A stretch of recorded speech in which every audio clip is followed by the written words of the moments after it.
Encore un tour de jeu et les mondiaux messieurs sont plus incertains que jamais. On vous raconte tout ça dans le résumé du troisième tour.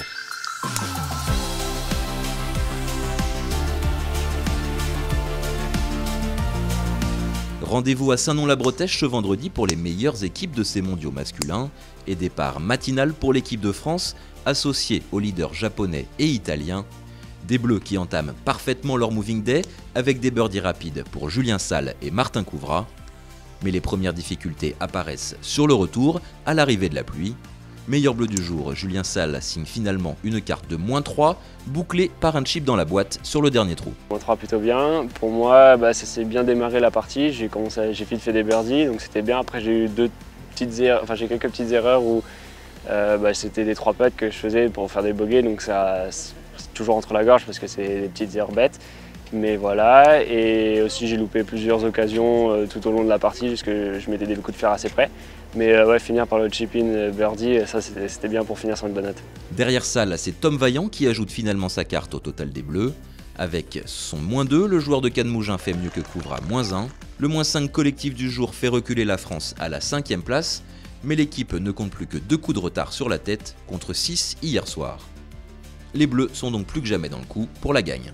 Être à portée de la tête et pouvoir tout donner demain, jouer avec le cœur dans la main et tout donner pour voir ce que ça donne à la fin. 2 coups devant l'équipe de France avec un total de -23, c'est un leader inattendu qui s'empare de la tête du tournoi. Seulement 11e à 13 coups des Japonais hier soir, la Suède crée la sensation avec un énorme -14 collectif aujourd'hui. -6 pour le numéro 3 mondial Ludvig Åberg et -8 pour son lieutenant Tobias Johnson. I made some simple birdies in the beginning and then I made a shot on hole 1 from 70 meters, so that helps a little bit, so it was fun. And it was like our plan today. We should be very aggressive from start to finish, and I guess everyone did play well, so I'm very happy. Un coup derrière la Suède, le Japon demeure dans le coup malgré une journée compliquée bouclée dans le par. À ses côtés, à la 2e place, on retrouve les États-Unis, solides avec un score de -7 aujourd'hui. 3e équipe à -22, l'Italie signe un bon -5 grâce a Pietro Bovari e Filippo Celli. Ma diciamo che per come è iniziata la giornata di oggi va benissimo. Io personalmente esco dal campo molto fiero perché ho giocato veramente, penso, uno dei peggiori golf dell'anno dal tee.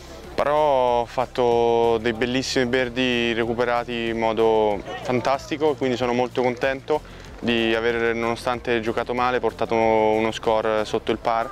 È sempre, diciamo, si esce sempre dal campo felici e positivi per domani. Diciamo che domani andremo in campo e giocare il meglio possibile perché siamo qui per giocare a golf e vedremo cosa, diciamo, fino a che punto riusciamo ad arrivare giocando al nostro meglio e domani vedremo.